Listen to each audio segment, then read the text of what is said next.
তো ভাইয়া যেমন দেখতে পাচ্ছেন এখানে আসলে খুব গ্যাঞ্জাম মনে হচ্ছে আপনাকে। আসলে এটা এত গ্যাঞ্জাম কেন? তো আসলে কোনো ট্রেন্ডকে যখন আপনি যখন চার্ট খুলবেন, তো তখন আসলে কোন দিকে আপনি এন্ট্রি নেবেন, বা আসলে এন্ট্রি নেওয়ার পূর্বে কি কি যে যে দিকগুলো আছে আপনাকে দেখতে হবে, যে এন্ট্রি নেওয়ার পূর্বে যে ট্রেন্ড কেমন ছিল, প্রেভিলিং ট্রেন্ড কেমন ছিল, স্ট্রাকচার কেমন ছিল। তো এই সব বিষয় আপনাকে জানতে হবে। তো এই জন্য আপনাকে মাল্টিপল টাইম ফ্রেম অ্যানালাইসিস করতে হবে, এটা হচ্ছে এক নাম্বার কথা। ঠিক আছে, মাল্টিপল টাইম ফ্রেম অ্যানালাইসিস করতে হবে। আর দ্বিতীয়ত কথা হচ্ছে ট্রেন্ড ইজ ফ্রেন্ড। তো এখানে আমরা দেখতে পাচ্ছিলাম যে একটা আপ ট্রেন্ড ছিল। আমি আপনাকে দেখাই। এটা একটা আপ ট্রেন্ড মার্কেট ছিল। তো আমি অল অল অল টাইম আপনাকে আপে যে সিগন্যালগুলো দিবে বা বুলিশ যেই ব্রেকআউট, বুলিশ যে প্যাটার্নগুলো হয়, চার্ট প্যাটার্ন, সেগুলোর উপর আপনাকে দেখাবো যে সেই ট্রেডগুলো কীভাবে নিতে হয়। তো আপনি প্রথমেই চার্ট খুলে মাল্টিপল টাইম ফ্রেম অ্যানালাইসিস করে নেবেন যে আসলে আপনার যে ট্রেন্ডটা আছে এটা কোন দিকে যাচ্ছে, ট্রেন্ড আপ ট্রেন্ডে যাচ্ছে না ডাউন ট্রেন্ডে যাচ্ছে। তো এখানে ক্লিয়ারলি দেখা যাচ্ছে যে ট্রেন্ডটি আপ ট্রেন্ডে যাচ্ছে। তো সেক্ষেত্রে আপনারা যে যেই ট্রেন্ড আপনি দেখছেন যে আপ ট্রেন্ডে যাচ্ছে, তার থেকে এক টাইম ফ্রেম আপনি নিচে নিয়ে আসবেন।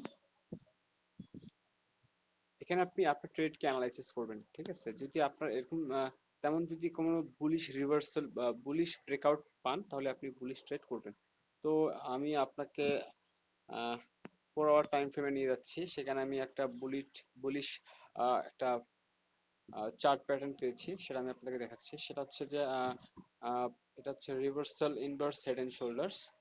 আপনারা দেখতে পাচ্ছেন গাইস, এখানে 200 এমএ, 200 ইএমএ, 200 এসএমএ মুভিং অ্যাভারেজের উপরে গেলে আমরা এন্ট্রি নেব। বাট আপাতত এটা এরকমই।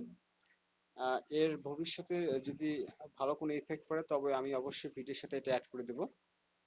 তো যেটা বলছিলাম যে আসলে দেখুন, যখন আপনি ছোট টাইম ফ্রেমে নিয়ে আসলেন, তখন এখানে আসলে ট্রেন্ডের স্ট্রাকচার দেখুন। লোয়ার হাই থেকে আপনার higher high higher lows formation করে ডাউ থিওরি অনুযায়ী প্রত্যেক সাপোর্টকে ব্রেকআউট দিয়ে উপরে যাচ্ছে। তো এটা হচ্ছে বুলিশ সাইন। তো আমি এখান থেকে আমার যদি 200 এসএম এর উপরে প্রাইস ক্লোজ করে, তাহলে আমি অবশ্যই এখান থেকে বাই যাব, কারণ আমার বড় টাইম ফ্রেমে হচ্ছে আপ ট্রেন্ড।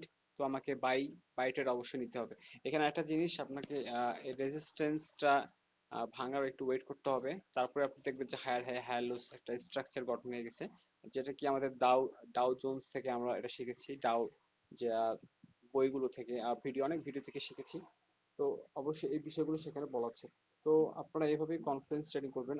আদার্স কিছু কি মিশাবেন, যেখানে এখানে এখানে যেমন এসআর ফ্লিপ জোন ছিল। হ্যাঁ, ঠিক আছে, মুভিং আরো 2-4টা মুভিং অ্যাভারেজ লাগাইতে পারেন, আরএসআর লাগাইতে পারেন। তো এইসব যদি আপনি মিক্স করে ট্রেড করেন, তাহলে আপনার ট্রেডের যে অ্যাকুরেসি, যে প্রবাবিলিটিটা, ওটা অনেক বেড়ে যাবে। তো আজকের ভিডিওটি এখানেই শেষ। ধন্যবাদ।